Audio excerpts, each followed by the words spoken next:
adopted an anti-bullying policy, and you'll have to answer it differently, but are we tracking how many bully incidents? I know there's a privacy issue around that. Are we tracking the bullying incidences?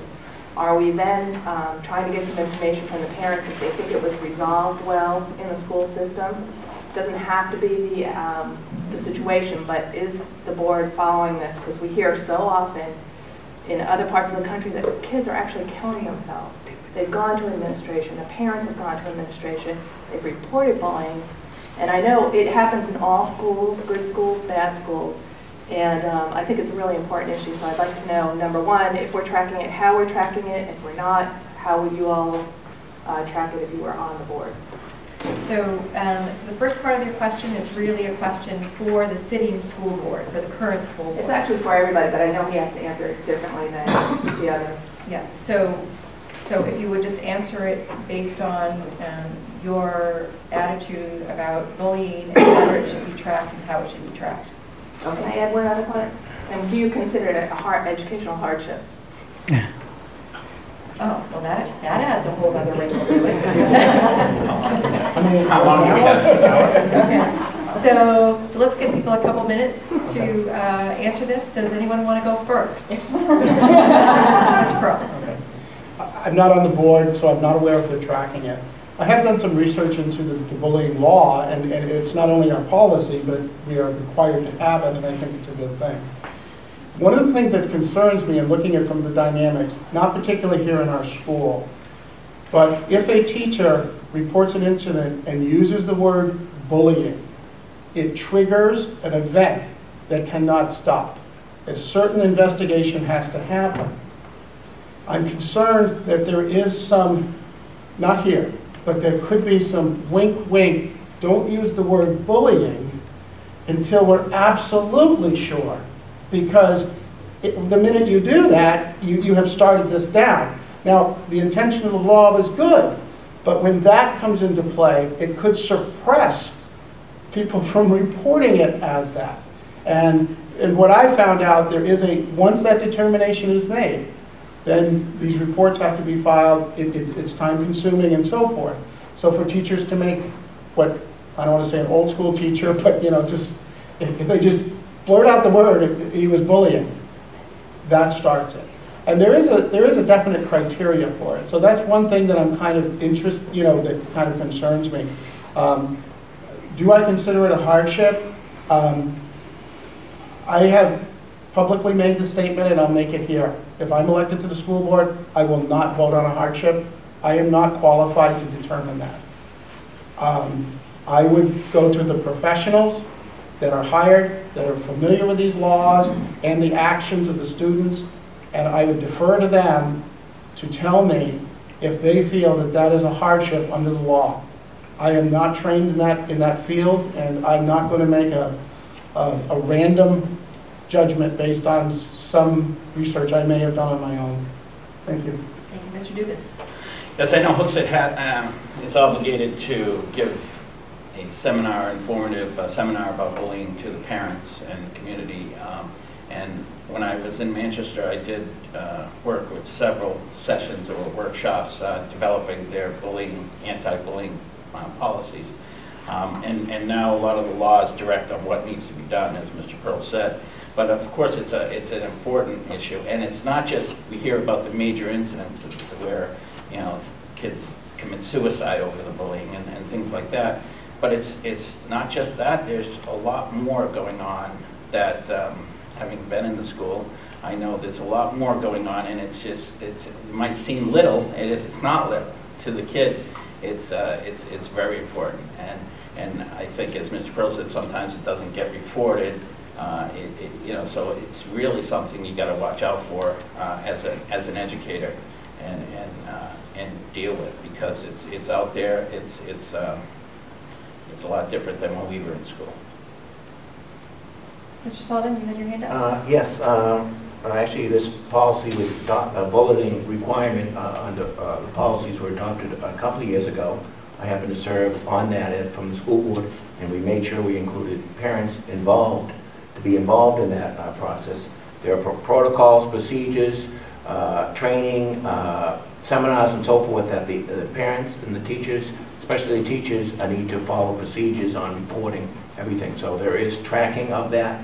What the exact method of tracking is escapes me, but there's teachers in the audience who know that there are procedures they have to follow and the guidelines. So we make sure that would bullying be considered hardship?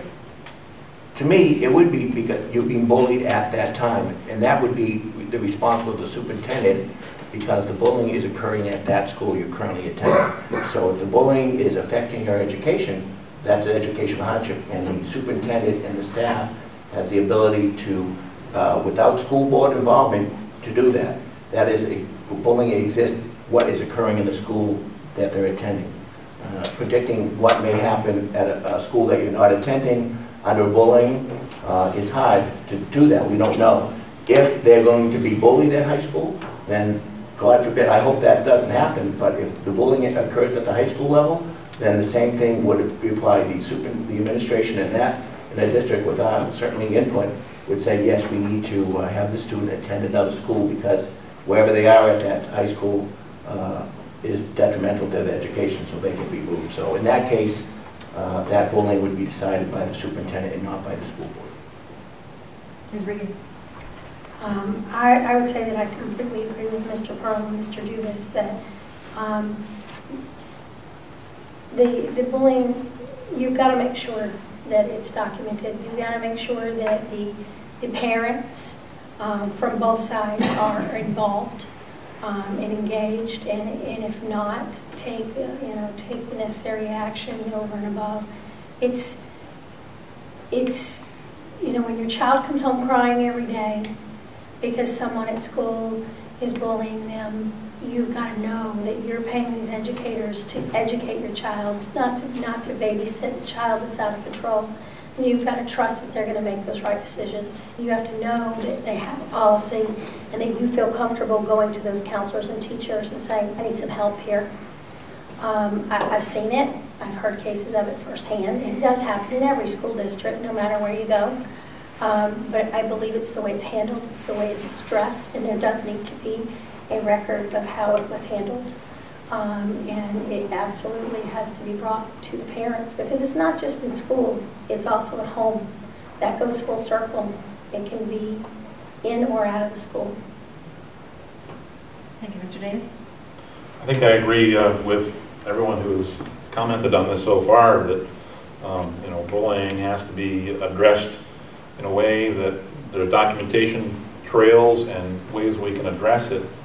But one thing I think that wasn't mentioned that probably is a shared sentiment is that the student that is being bullied needs to have some sort of reassurance that when they say something that they are not going to be the subject of retaliation. I think, in my unprofessional opinion, I think that these students act out in aggression either with violence towards others or violence to themselves because they have no other means of expressing themselves. Because if they do express themselves, they're either labeled or some sort of retaliation is done to them. And as a hardship, I think that certainly is a hardship. If you're worried about your daily existence, you can't learn. Any other questions?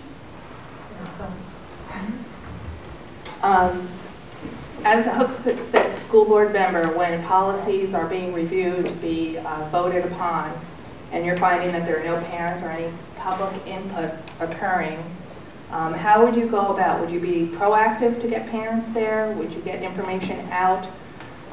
If it's being done during the summer to begin with, when people are away, what procedures do you think should be in place that the constituents know about it? And yes, we know it's on the website, but everybody has very busy lives. So how would you get that out before you made a vote? I think we addressed this somewhat in an earlier question, so I'm going to give 30 seconds, to each respond. Mr. Damon? I think we have technology that we can, what they call, push information out. If there's not enough involvement for a policy that affects the students, then that information can be pushed out. I think most people have email or some sort of way to communicate with them. And that information can be pushed out rather simply. Technology is a wonderful thing when used the right way. And that policy review can be tabled, I'm sure, for at least a week or 2 weeks. Things that are that pressing, that need that kind of review. I think we can push information out. Does anyone else have anything additional to add? I see some people nodding. So, Mr. Crum? I had neglected to state earlier, my plan is to create an opt-in email list for anyone who's interested in any issues dealing with the school board. Our town council now has it, so they need volunteers for committees. They can post those things that are coming up. That would be step one. The other thing would be to look at the weight of the policy. This current policy changes over a 10-year practice where actually people buying homes in this district, me being one of them, researched the fact that I could opt out nearly 8 years later, and this gravity of this thing should have been put in the paper. It should have been put over a longer period of time and not affect the current class. It should have been being discussed while one class was going along with the current status, and it should affect any future classes. So it's to me, it would be based on the gravity, the amount of impact that the policy change is going to have. Anything else? Any of you would like to add, Mr. DeBoer? Well, I would just like to say I'm in the same boat. When we bought a house, we specifically looked for communities where we liked the schooling system, and we liked the way that Hooksett was, even for high school choices, for the high school option. And I forgot what I was going to say, but it's what was it on? I forgot what I was going to say, but there's something to add to what Mr. Pearl was saying. Same idea. Oh, sorry, I remember now. I'm getting a little older. I think that by taping or having some transcript out, I mean, right now you have the minutes, but they're not really good. But any issues like that, they should be out, either videotaped or somehow emailed out. There's many ways to put that out there. Not the whole meeting necessarily, the whole minutes, but some of these issues, put them on a website or get them out ahead of time so that, things are tabled and then voted on next time, and people that are interested can look at it. Anyone else who hasn't spoken yet?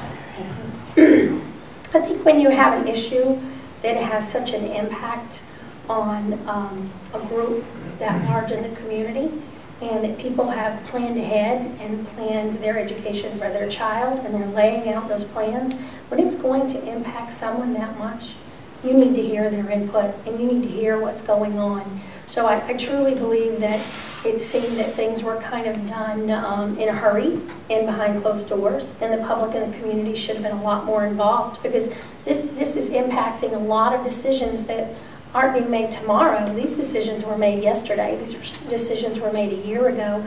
People have their lives in order and their business plan for their life, if you will.